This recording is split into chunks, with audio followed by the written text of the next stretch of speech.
بسم اللہ الرحمن الرحیم۔ محترم سامعین و ناظرین، السلام علیکم ورحمۃ اللہ وبرکاتہ۔ چونکہ قربانی کے دن آ رہے ہیں تو قربانی کو لے کر لوگوں کے ذہنوں کے اندر ایک غلط فہمی ہے، اسی غلط فہمی کو آج کی اس ویڈیو میں حل کیا جائے گا۔ سب سے پہلی غلط فہمی یہ ہے کہ قربانی واجب ہے یا سنت ہے۔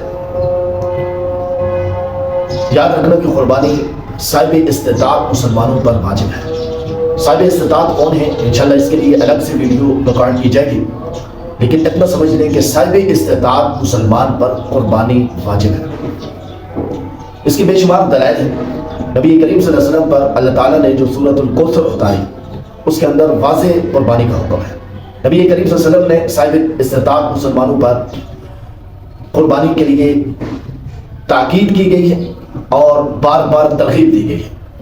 ایسے ہی نبی کریم صلی اللہ علیہ وسلم کی واضح حدیث ہے کہ کوئی شخص اگر استطاعت ہونے کے باوجود قربانی نہ کرے تو وہ میری عیدگاہ کے قریب مت آئے۔ ان تمام باتوں سے یہ بات معلوم ہوتی ہے کہ قربانی محض سنت عمل نہیں ہے، بلکہ صاحب استطاعت مسلمانوں پر واجب ہے۔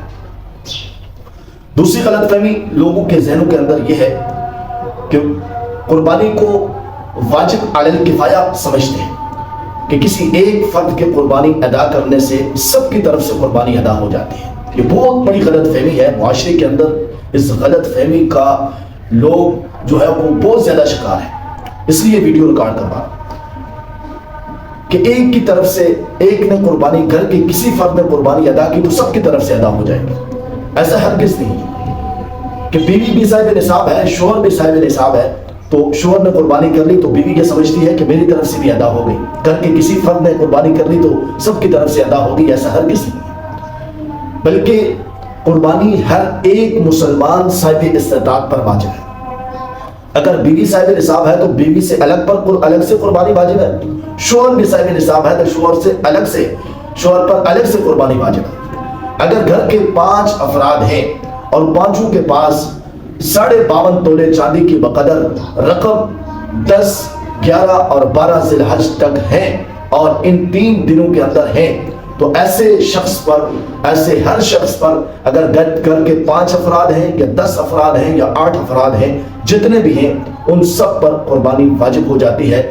اگر قربانی نہیں کریں گے تو نبی کریم صلی اللہ علیہ وسلم کی اس وعید سے ہرگز نہیں بچ سکیں گے کہ صاحب استطاعت ہونے کے باوجود اگر کوئی شخص قربانی نہ کرے تو وہ میری عیدگاہ کے قریب بھی مت آئے۔ اتنے سخت الفاظ۔ اس لیے اس غلط فہمی کو دور کیجیے اور ہر صاحب استطاعت مسلمان قربانی کرے اور اللہ رب العزت اور نبی کریم صلی اللہ علیہ وسلم کے حکم کو پورا کرے اور نبی کریم صلی اللہ علیہ وسلم کی سنت پر بھی عمل کرے اور اس وعید سے بھی اپنے آپ کو بچائے۔ اللہ رب العزت سے دعا ہے کہ ہمیں عمل کی توفیق عطا فرمائے۔ جزاک اللہ خیرا فی الدارین۔